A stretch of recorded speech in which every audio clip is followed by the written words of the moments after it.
LECP Info, liberté d'expression, culture et paix. Ubwisanzure mu bitekerezo, umuco n'amahoro. Bienvenue, welcome. Ikaze kuri mwese ku mbuga zacu.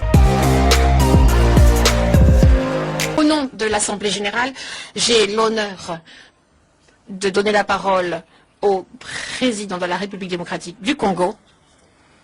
qui va prendre la parole devant l'Assemblée générale. Monsieur le Président de l'Assemblée générale des Nations unies, Monsieur le Secrétaire général des Nations unies, Mesdames et Messieurs les chefs d'État et de gouvernement, Mesdames et Messieurs les chefs de délégation, c'est pour moi un grand honneur et un réel plaisir de prendre la parole du haut de cette tribune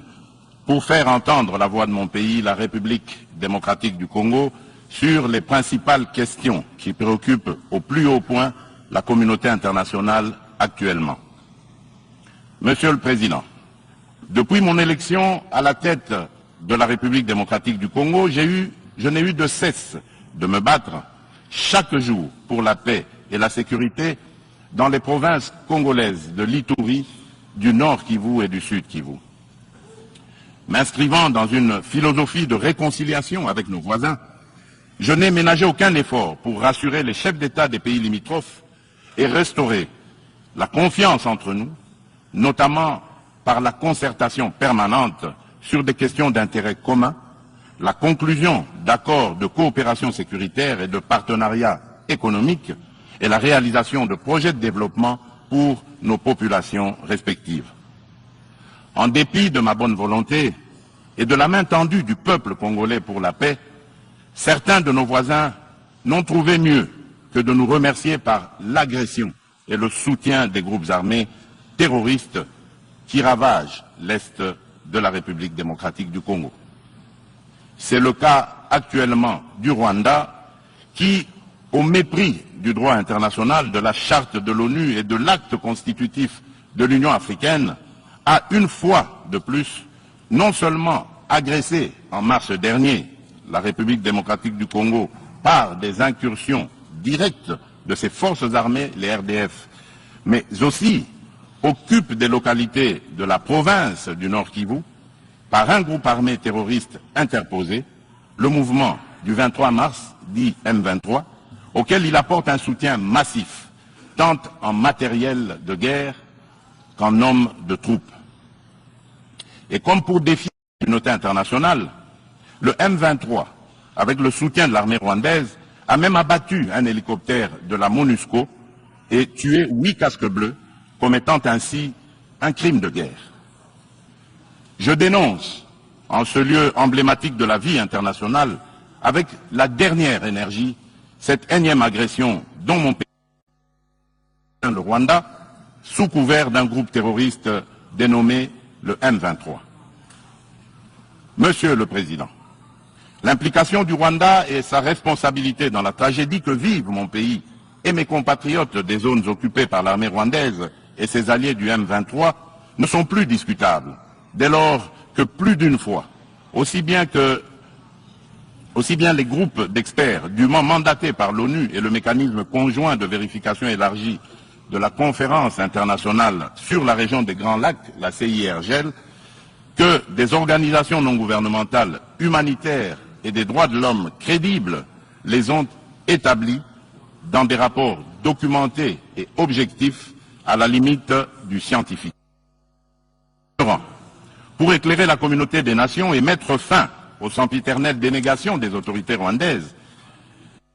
le gouvernement congolais réitère sa demande au président du Conseil de sécurité de distribuer officiellement aux membres du Conseil le dernier rapport des experts de l'ONU sur la situation sécuritaire à l'est de la République démocratique du Congo et de le faire examiner avec diligence par lui afin d'en tirer toutes les conséquences qui s'imposent sur le plan du droit, de la paix et de la sécurité internationale. Il y va de l'image et de la crédibilité de notre organisation. Procéder autrement serait, d'une part, encourager le Rwanda à poursuivre son agression, ses crimes de guerre et ses crimes contre l'humanité en République démocratique du Congo, et d'autre part, nourrir davantage la suspicion légitime des Congolais sur l'impartialité de l'ONU, ainsi que la complicité de certains de ses membres dans ces crimes. C'est pour mettre fin à cette suspicion et dissiper l'ambiguïté de certaines positions du Conseil de sécurité sur la crise sécuritaire à l'est de la RDC, ambiguïté qui excède la population congolaise et exacerbe la tension entre elle et la mission de l'ONU pour la stabilisation du Congo, la MONUSCO, que le gouvernement de mon pays a demandé la réévaluation du plan de retrait progressif et responsable de cette mission. Cette démarche d'ajustement est exigée par le constat unanime, même au niveau le plus élevé de notre organisation, des faiblesses regrettables de la MONUSCO, ce qui affecte certainement l'efficacité et la légitimité de l'action de l'ONU en République démocratique du Congo.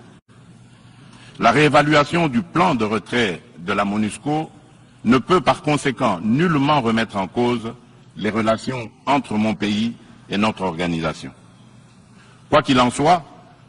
je réaffirme haut et fort à cette tribune de la plus haute instance internationale de gestion des affaires du monde, la détermination du peuple congolais et de ses dirigeants de défendre toujours, jusqu'au sacrifice suprême, l'intégrité territoriale,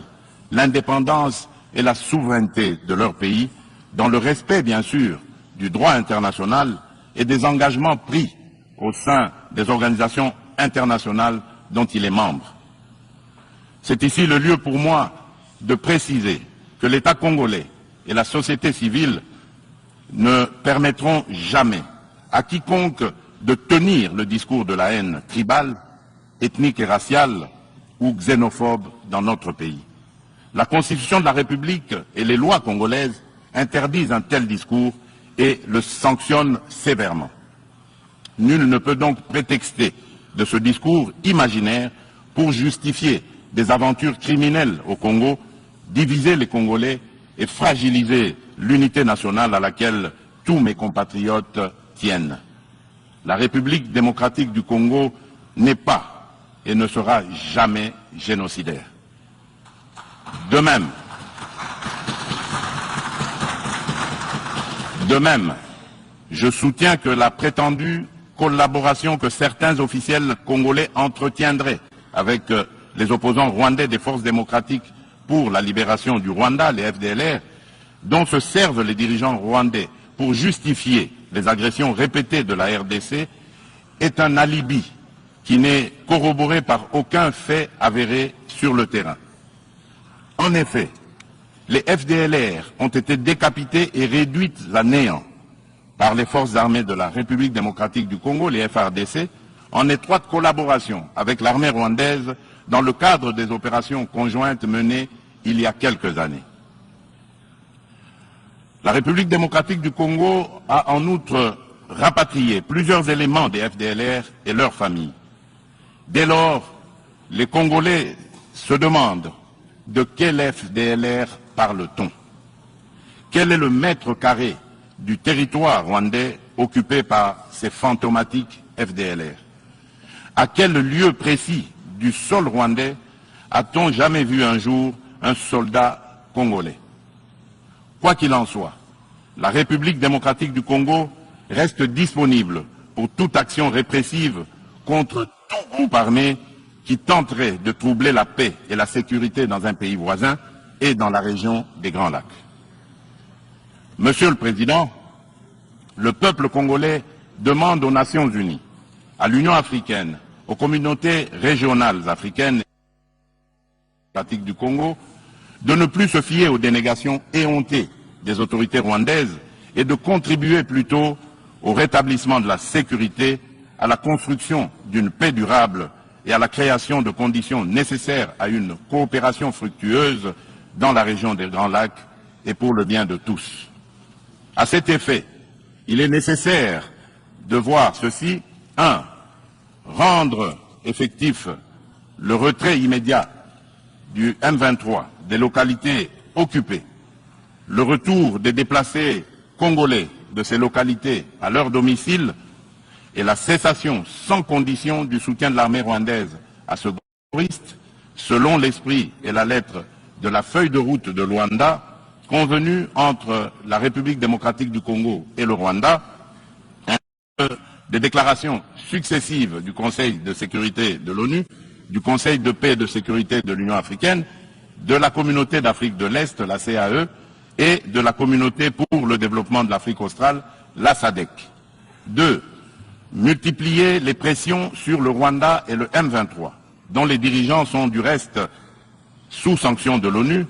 et montrer plus de fermeté à leur égard pour qu'ils respectent les positions prises par les organisations internationales précitées. 3. Appuyer la poursuite du processus de paix de Nairobi, les discussions de Luanda entre la République démocratique du Congo et le Rwanda,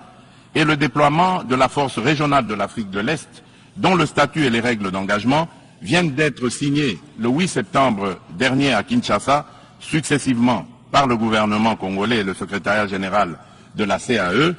d'une part, et d'autre part, par les FARDC et le commandement de cette force régionale. 4. Encourager le président honoraire du Kenya, le président Uhuru Kenyatta, et le président de l'Angola, de la République d'Angola, Joao Lourenço, médiateur de la CAE et de l'Union africaine dans la crise sécuritaire en République démocratique du Congo, à poursuivre leurs bons offices. 5. Lever tout obstacle à la restructuration par la République démocratique du Congo de ses forces armées et de défense, à la montée en puissance de celles-ci, pour mieux remplir ses missions régaliennes, notamment par la levée pure et simple de toutes les mesures restrictives de l'acquisition d'équipements militaires, la forme édictée par le Conseil de sécurité de l'ONU. La réalisation des actions préconisées ci-dessus garantira sans doute le peuple congolais de la certitude d'un règlement de la crise et facilitera un dialogue constructif entre toutes les parties concernées quant à ce. Monsieur le Président, nous,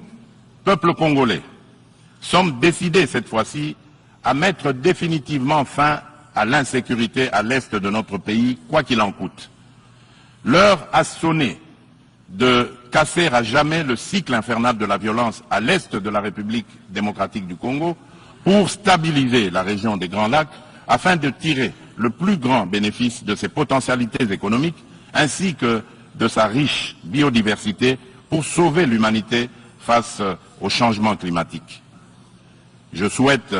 plein succès aux travaux de la 77e session ordinaire de l'Assemblée générale.